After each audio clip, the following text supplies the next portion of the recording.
What is going on, guys? It's your boy Kyle the Pug here, the one and only Pug, and today I bring you guys another Friday the 13th video. And in this video, we're going to be looking at all the Tommy Jarvis tape sessions for this particular game. So before we get started with today's video, I just want to say this is a premiere video, so if you guys are watching the premiere right now, how y'all doing? And if you're not watching on the premiere, well, either way, how are you guys doing today? Hope you guys got your snacks and you're all ready to go for this video, because this video is going to be a pretty long one. Now, there are 13 Tommy Jarvis tapes to find in the game. It's just like with the Pamela tapes, they're all luck-based to find. You just basically gotta find them all on the map. And if you get lucky, you grab one, bam, there you go. And if not, well, that's okay, you just gotta keep looking. Now, the point of this video is that all 13 Tommy tapes are gonna explain to you guys the, dramatic backstory of Tommy Jarvis, and I think these tapes take around like right after part 4 of Friday the 13th and right before part 6, so this is pretty dramatic, and I'm probably going to shut up for the rest of the video. In fact, I actually am going to shut up for the rest of this video, so this video can explain the story for itself. And if you guys do like these videos, don't forget to drop a like, subscribe, turn on those post notifications if you're new. I am Kyle the Pug, and I will see you guys later. Okay. Just a few questions, and then we'll let you go see your sister. Okay, Tommy? Is Trish okay? The doctor said she's going to be absolutely fine. She's just resting right now. And my mom? Where's my mom? Excuse me, who are you? Yeah, hi, Detective Webb. I'm Detective Alex Rigo. This is Dr. Marino from Wessex Children's Hospital. Hello. Hi, Nicole Webb. Nobody told me you were coming. Well, this incident has been elevated to a state matter, Detective Webb. I'll get you up to speed in a moment. Well, hello there. You must be Thomas. Tommy Jarvis. Well, it's nice to meet you, Tommy. We all understand you've had an extremely difficult night. Has anyone seen Gordon? Who's Gordon? My dog. He must be hungry. I'll make sure Gordon's fine, and then he gets his breakfast, okay? Tommy, we're all so very sorry about your mother. What do you mean? Where's my mom? He doesn't know. I was just about to tell him. Where's my mother? Tommy, Hello, Tommy. My name is Lauren Marino, and I'm a child psychologist. Do you know what that means? You work with crazy people? Well, sometimes. But that's not why I'm here today. I help kids your age after they've gone through something traumatic.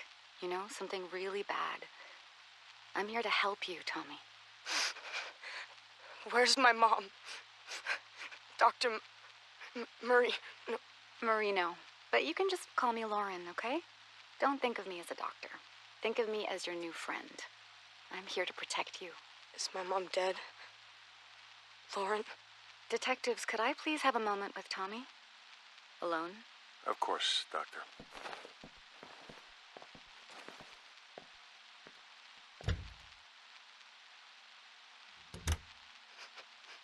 My mom's dead too, isn't she? I'm so sorry, Tommy. But yes, she's gone. It was Jason. Jason killed all of them. Who is Jason, Tommy? Jason Voorhees. He's the man that did all of this. Your sister, Patricia. She told the police that you saved her, that you killed the man who attacked you. Jason. Do you remember killing the man, Tommy? Yes. When Detectives Rigo and Webb come back in, they're going to ask you a bunch of questions about what happened, about the man. Can you be strong and answer them for me? One moment, please. Do you think you can answer their questions for me, Tommy?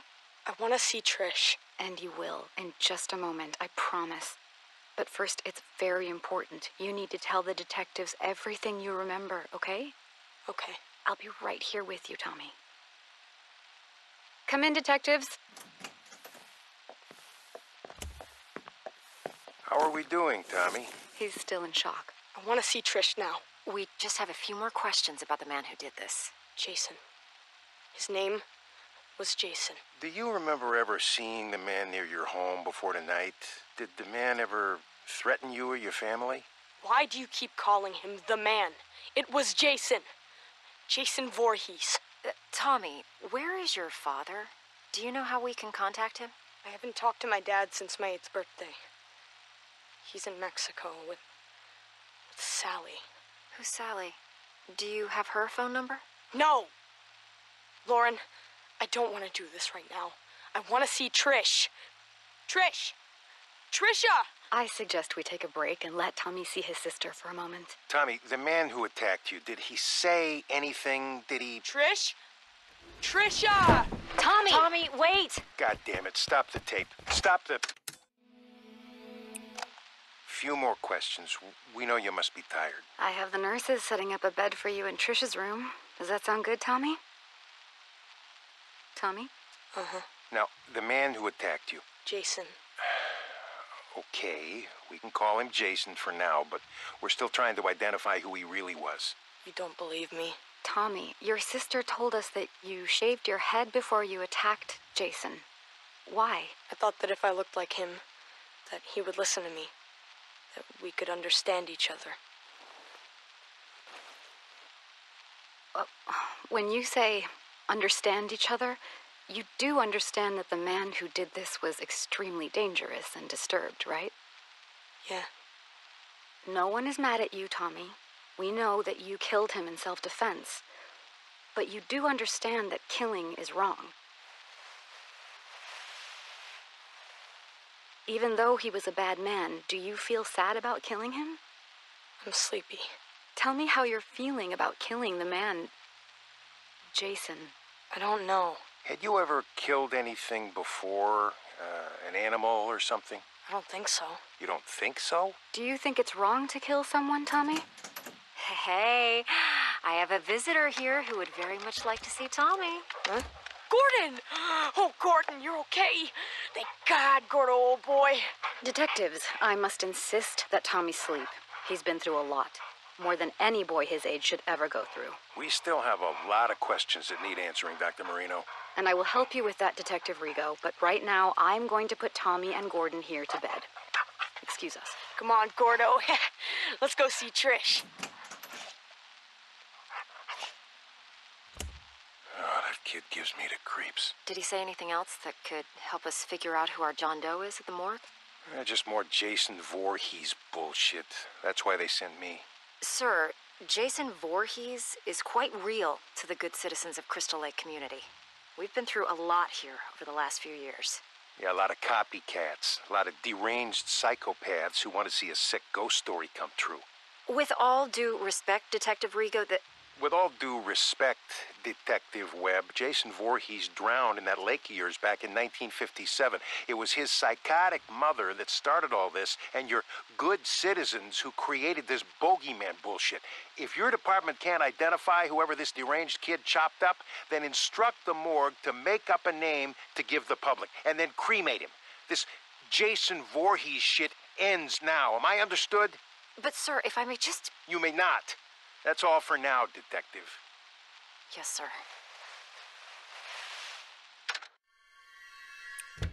Hi, Tommy. Hey, Lauren. Here, I wanted to show you my newest mask. Oh, wow. She's beautiful. Interesting ears. Does she have a name? That's Arwen. She's the elf princess from a book I'm reading. Ah, Lord of the Rings. Whoa. You know something?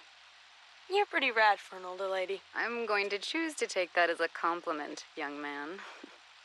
So, with Trish leaving for college this fall, she and I have been speaking about the next steps for your treatment. I'm sick of treatment. Aren't I done yet? Tommy, it's only been a year since everything happened. We have a long way to go.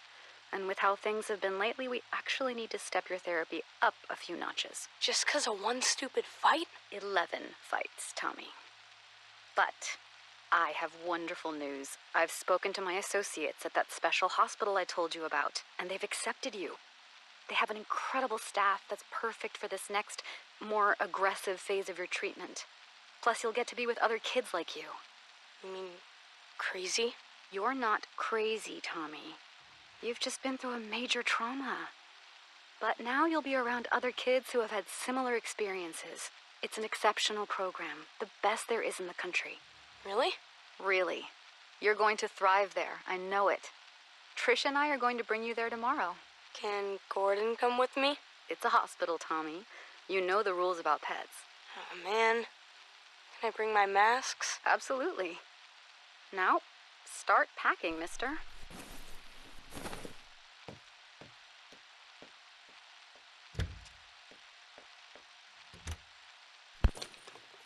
Patient responded positively to being institutionalized. Prescribing Thorazine for the first 2 weeks of acclimation, just as a precaution. Dr. Neil Gordon will take over as Jarvis's primary physician once admitted at Weston Psychiatric Hospital in Springwood.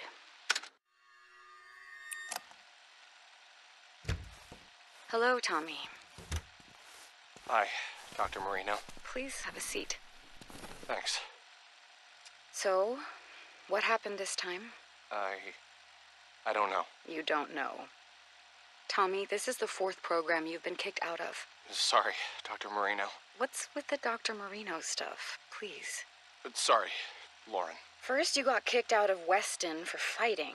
I've told you, the other kids there were crazier than I am. I couldn't even sleep there.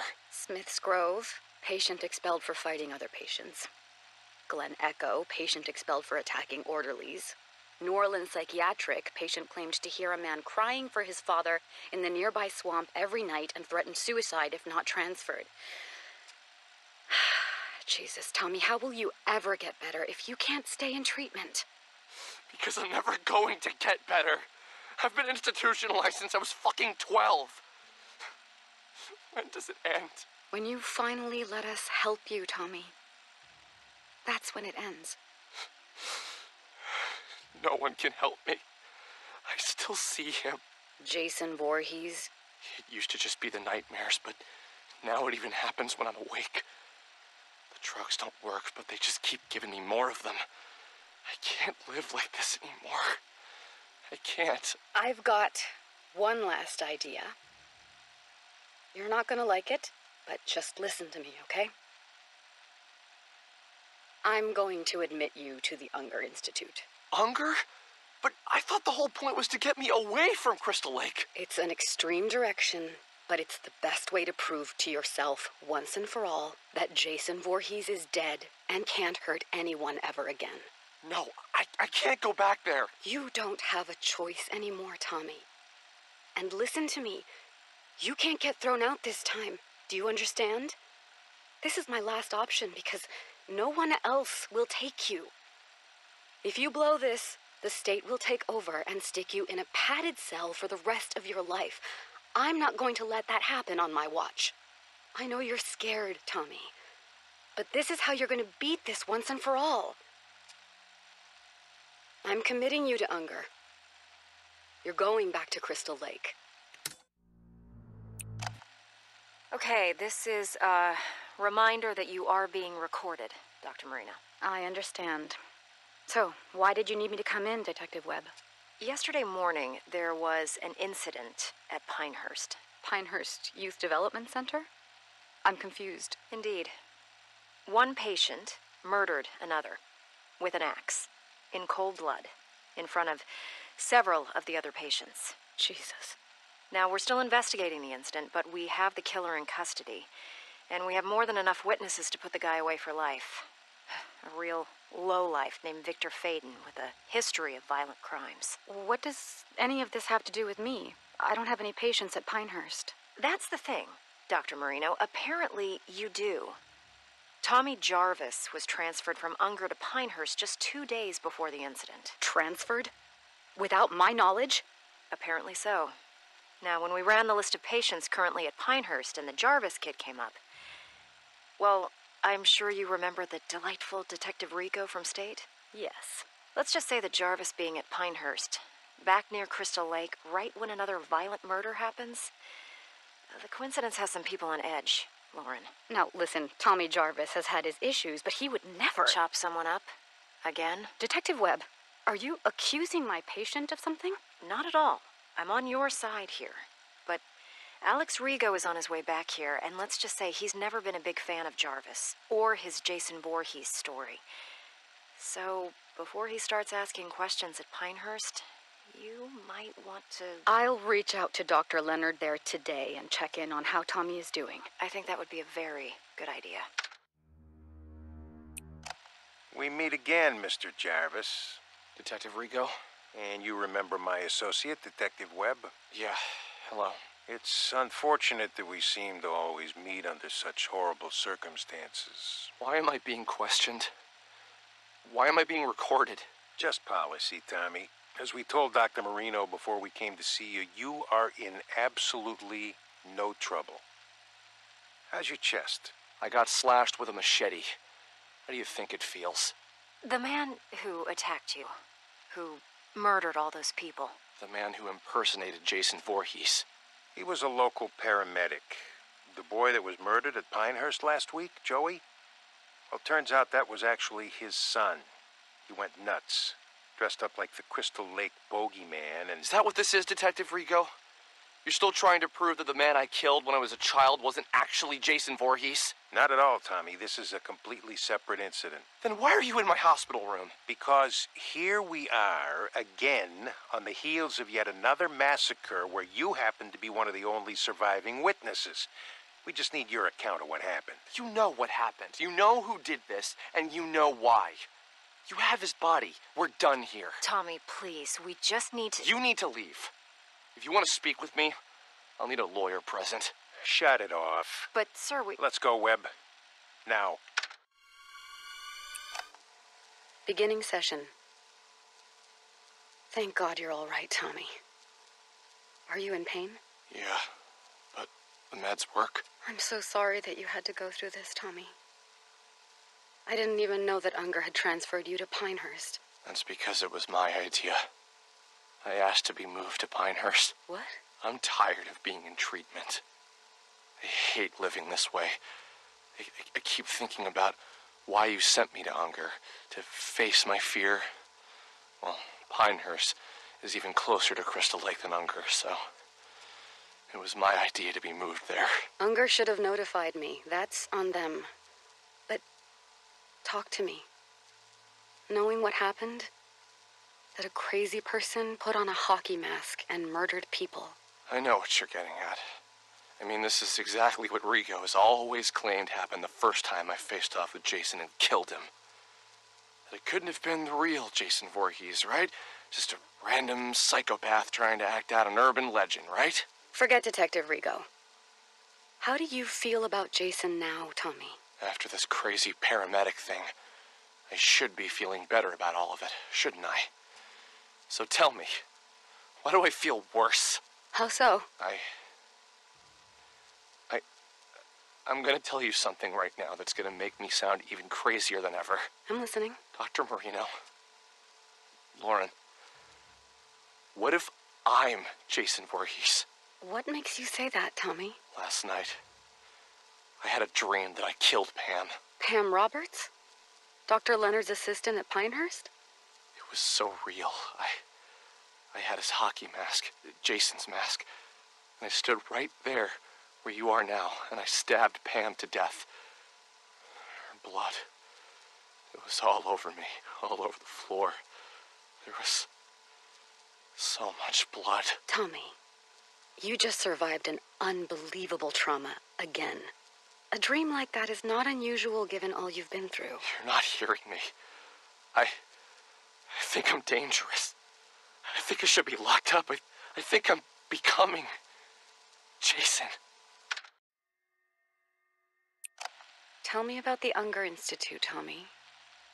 You've been back there almost 2 months now. It's the same as it ever was. Are you sharing in group session yet, or still keeping to yourself? I've made one friend, I guess. Tell me about your friend. Alan? There's not much to say. He's nice. He believes me. Believes you how? He believes me that Jason Voorhees is real. Tommy, now that you and I have had time to analyze what happened at Pinehurst, can you see any more clearly that Jason Voorhees was merely a persona that a psychotic person used to carry out their homicidal fantasies? All of these years.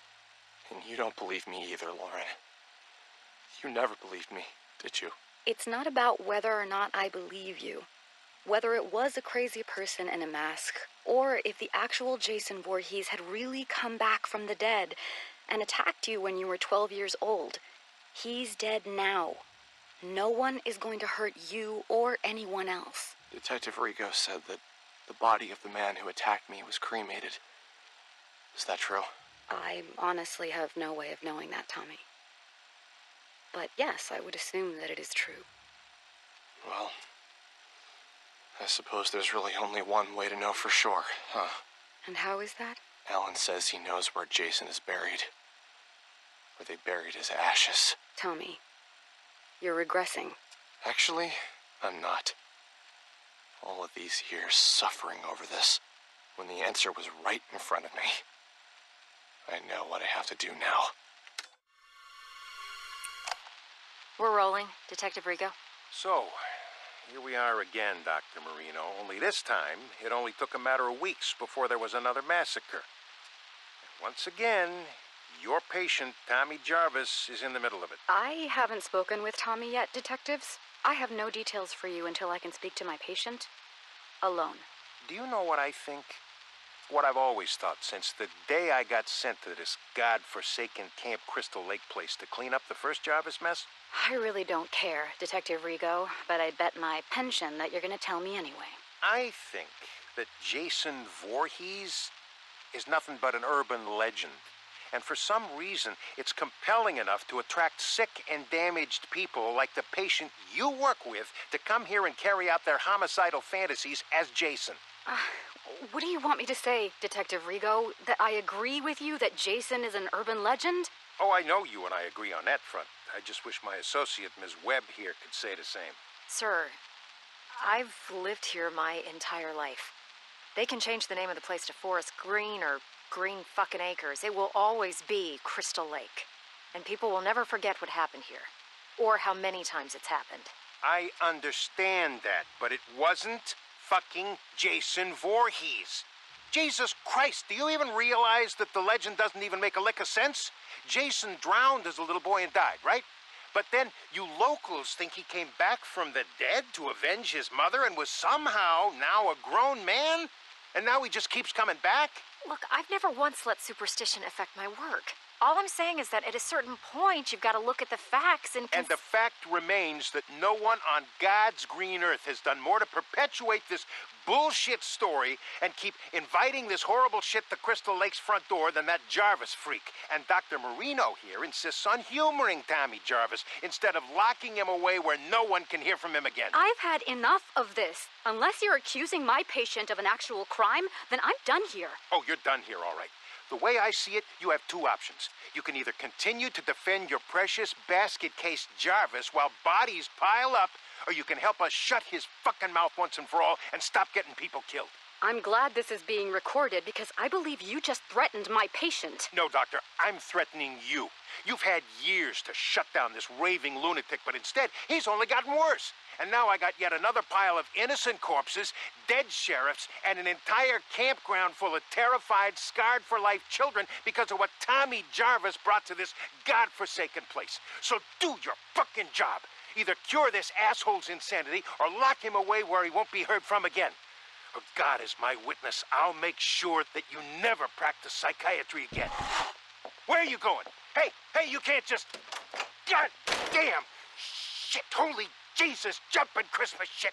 Shut it off, Webb. Thank you for meeting with me, Tommy.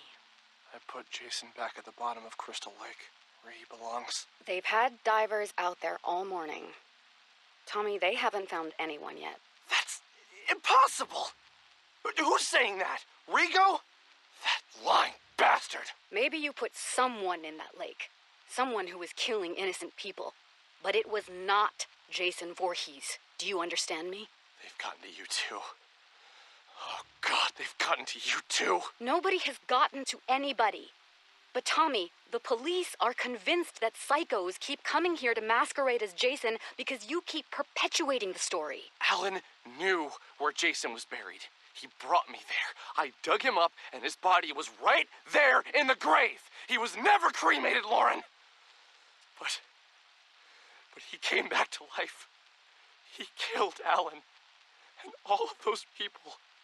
And it's all my fault. Yes, Tommy, it is your fault that you attract these maniacs. All this town wants is to bury the Voorhees story, but you, everywhere you go, you keep it alive, and that's why this happens. There are witnesses. An entire camp full of witnesses saw Someone dressed in a hockey mask. Once again.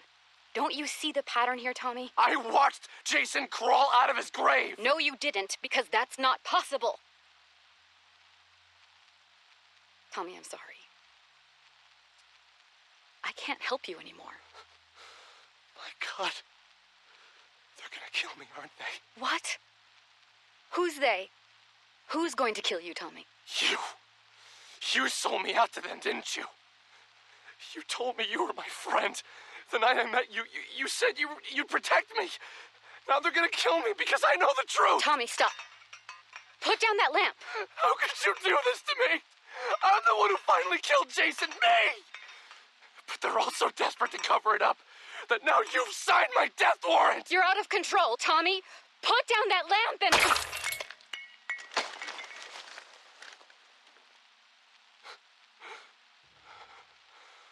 Oh, God. I'm sorry, Lauren. I didn't want to hurt you, but... they're coming to get me.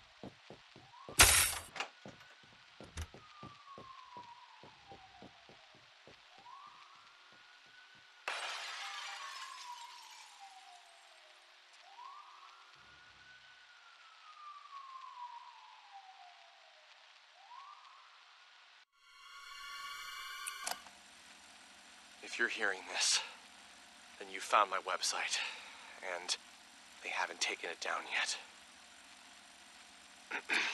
My name is Tommy Jarvis, and I know the truth about Jason Voorhees. The truth that they don't want you to know. 30 years ago, I survived an encounter with Jason when he attacked my family and a group of teenagers renting the house next to ours at Crystal Lake. Jason killed them all, including my mother. Only my sister and I survived, because I took him out. But what did they do? They institutionalized me for over a decade. They told me I was crazy, that Jason wasn't real. Even my own sister eventually even gave up on me and stopped calling. Trish, if you're out there somewhere, and if you hear this, I forgive you. I know that they must have gotten to you. I love you, and I don't blame you. I just hope you're safe. Several years ago, I dug up Jason's grave to see once and for all if his ashes were really in it like the authorities claimed they were. They lied. They lied to me, to all of us. They never cremated him. And Jason came back again, killing over a dozen people. It wasn't someone impersonating Jason like they want you to believe. It was him. But this time, there were witnesses. Megan Garris, the sheriff's daughter, Deputy Rick Cologne, and a whole camp full of kids. They survived that night. They know the truth, but they've all been brainwashed or threatened into believing what they want them to believe. Yes, they want everyone to believe that what they saw was merely another psychopathic imposter pretending to be Jason Voorhees. But I knew the truth. So then they came after me because I wouldn't repeat and sell their lies. I had to knock out my psychiatrist to escape. Dr. Lauren Marino, I'm sorry that I hurt you, and I hope that you're all right. I only did what I had to do after they had gotten to you. I think I've tracked down one of the other survivors. Someone else who knows the truth.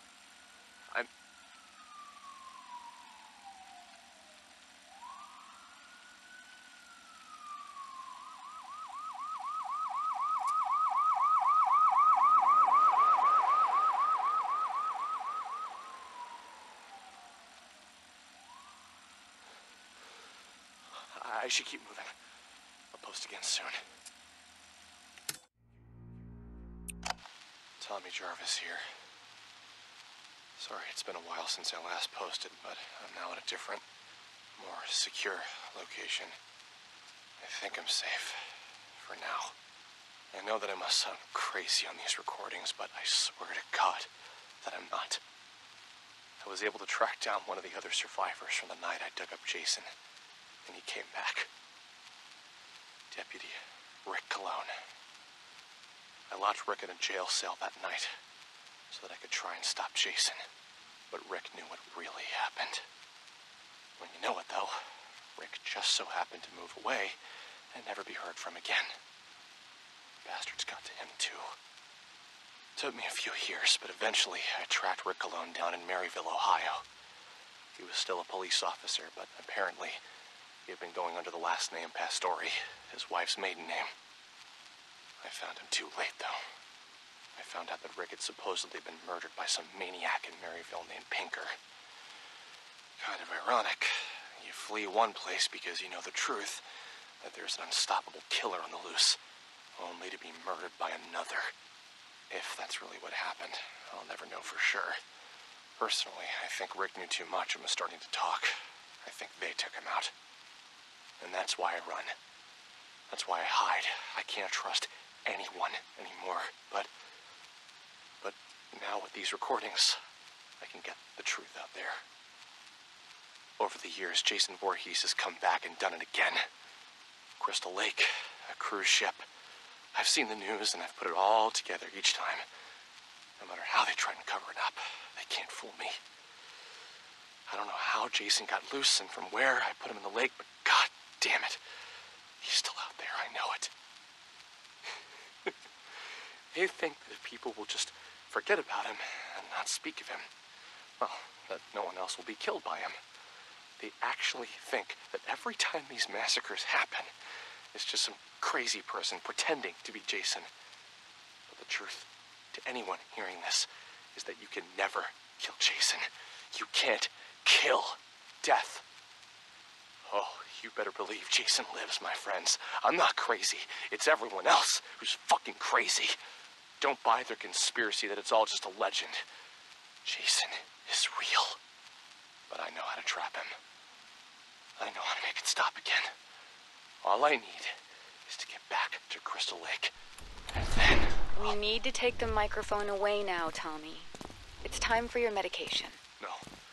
No more medication. Listen to me, goddammit. Stay away from Crystal Lake until I can put Jason back in hell where he belongs. Stay away. What are you doing? No. Don't make me go to sleep. Please. No sleep. No sleep. Thank you, gentlemen. You can put Mr. Jarvis in the quiet room for tonight.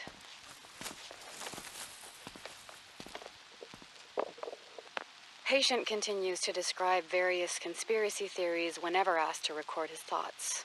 He seems convinced that he is on the run out somewhere in society and appears either unaware or in extreme denial of his actual location. Jarvis once again exhibits intense fear of nightmares and needs to be highly medicated in order to sleep. I am still trying to figure out how he's been lacerating himself while sleeping, but tonight I will personally be monitoring his behavior throughout the night.